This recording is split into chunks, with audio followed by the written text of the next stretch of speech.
మనకి హోలీ మరియు ముందు రోజు గ్రహణం.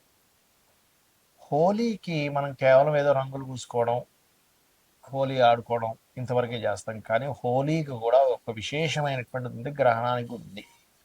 కాబట్టి హోలీ గ్రహణం రోజు 3వ తేదీ అయితే హోలీ 4వ తేదీ. అయితే కొంతమంది 3వ తేదీ కూడా చేసుకుంటున్నారు. బట్ ఆ ప్రభావం 3, 4 తేదీలు ఉంటుంది. అయితే ఈరోజు ఏం చేసుకోవాలి, దానికి ఉండేటువంటి ఫలితాలు, ఈ గ్రహణాలు మనకి 3 సార్లు పంచగ్రహ కూటం వల్ల కలిగే ఫలితాల గురించి మనం ఇప్పుడు చెప్పుకోబోతున్నాం.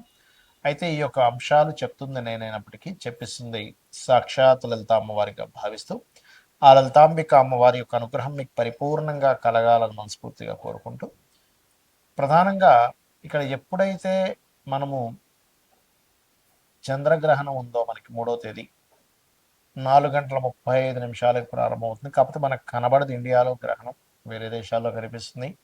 7:30 వరకు ఉంటుంది ఆల్మోస్ట్. కాకపోతే మనకు కనబడేది మాత్రం 6:22 నుంచి ఆల్మోస్ట్ 6:57 వరకే కనిపిస్తుంది, 47 వరకు అని చెప్తున్నారు. కాకపోతే మనకు కనబడేది చాలా స్వల్పం.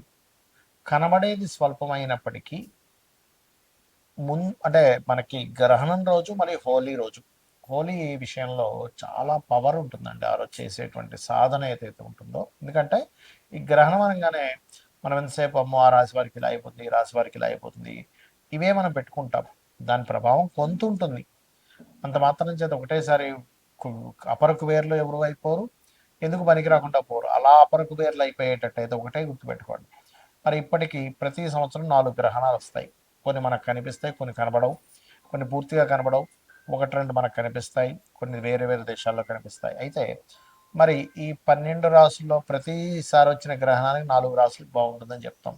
మన 4 రాసులు వాళ్ళందరూ కూడా అపరకు వేర్లు అయిపోవాలి. ఇప్పటికి ప్రపంచంలో ఉన్న వాళ్ళందరూ అపరకు వేర్లు అయిపోవాలి. కాబట్టి అలా కాదు, కొంత ప్రభావం ఉంటుంది.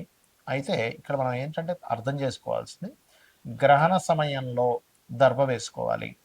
గ్రహణ సమయంలో మీరు ఏమంటారు హోమాలు, యజ్ఞాలు, లేకపోతే జపము ఇవన్నీ చేసుకోవచ్చు. ఎందుకంటే అష్టోత్తరాలు, బికాజ్ ఆఫ్ మనం ఒకసారి చేసేటువంటి మంత్రం ఏదైతే ఉంటుందో అది ఖచ్చితంగా మనకి 1000 సార్లు చేసిన ఫలితం వస్తుంది. దీంతో పాటు మనకి ప్రత్యేకంగా పునశ్చరణ ఫలితము అంటారు. అంటే ఇంతకుముందు మీరు ఒక మంత్రాన్ని ఎన్నిసార్లు చేశారో, ఒక 1,00,000, 2,00,000 సార్లు, 10,00,000 సార్లు చేశారు అనుకోండి. కొంతమంది అంటుంటారు, ఏమండి నేను 1,00,00,000 సార్లు చేశానండి, 1000 కొన్ని లక్షల సార్లు చేశానండి అంటూ ఉంటారు.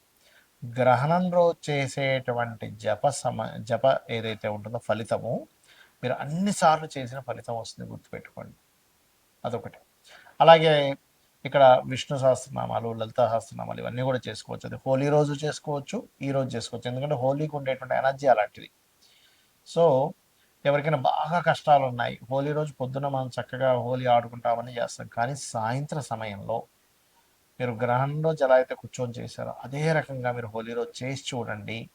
మీకు ఆ రోజు నుంచి మీ మైండ్ సెట్ దగ్గర నుంచి, మీ ఆలోచన విధానం దగ్గర నుంచి, మీరు చేసే ప్రయత్నంలో, అంతకుముందుకి ఆ రోజు నుంచి మీరు చేసే ప్రయత్నంలో చాలా తేడాలు వస్తాయి. అయితే మనకి పంచగ్రహ కూటమి 3 సార్లు వస్తున్నందుకు ఈ ప్రపంచవ్యాప్తంగా యుద్ధాలు కానివ్వండి ఇవన్నీ కూడా పెరగనున్నాయి.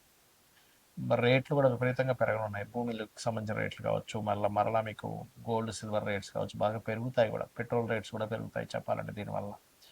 అయితే ప్రపంచం మొత్తం ఎలాగున్నా కూడా మనిషి అనేవాడు బాగుండాలి. కాబట్టి మీరు నవగ్రహాల్లో ప్రధానంగా శని, రాహువు, గురువు, కేతువు ఈ 4 గ్రహాల దగ్గర దీపారాధన చేస్తూ, మీ ఇష్టదైవం ఎవరైతే ఉంటారో ఇష్టదైవాన్ని స్మరించుకోండి. లేదు ఇష్టదైవం ఎవరు తెలియదు నాకు అనుకుంటే శ్రీమాత్రే నమః అనుకోవచ్చు, ఓం నమో నారాయణాయ, నమశివాయ, ఇవన్నీ కూడా చక్కగా అనుకోవచ్చు. అందులో ఎటువంటి సందేహం లేదు.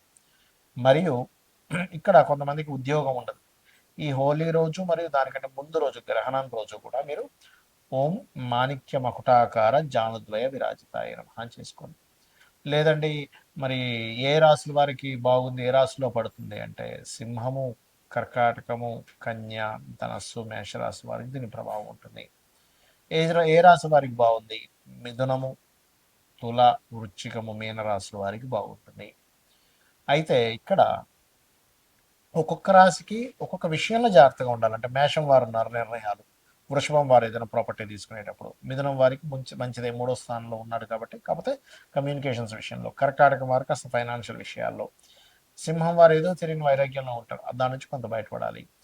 కన్యా రాశి వారికి ఇన్వెస్ట్మెంట్స్ విషయంలో, తులారాశి వారికి అన్ని రకాల లాభాలు ఉంటాయి కాబట్టి ఈజీ మనీ జోలికి వెళ్ళకూడదు. వృశ్చికం వారికి ఆ, ఈ జాబ్ విషయంలో అనుకూలత ఉంటుంది కాబట్టి జాబ్లో కొంత మార్పులు కూడా ఉంది. ధనస్సు వారు తండ్రి గారి ఆరోగ్య విషయంలో పెద్ద మొత్తంలో ట్రాన్స్ఫర్ చేసేటువంటి విషయాల్లో, మనీ ట్రాన్స్ఫర్స్ విషయంలో.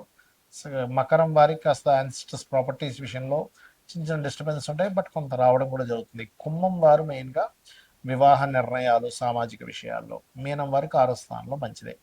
డైలీ లైఫ్లో చిన్న చిన్న ఆటంకాలు ఉండేవి కాస్త పోతాయి, చిన్న ఆటంకాలు కూడా ఏర్పడుతుంటాయి, ఎంతైనా కేతు కాబట్టి పూర్వజన్మ కర్మస్థానంలో ఉన్నాడు కాబట్టి.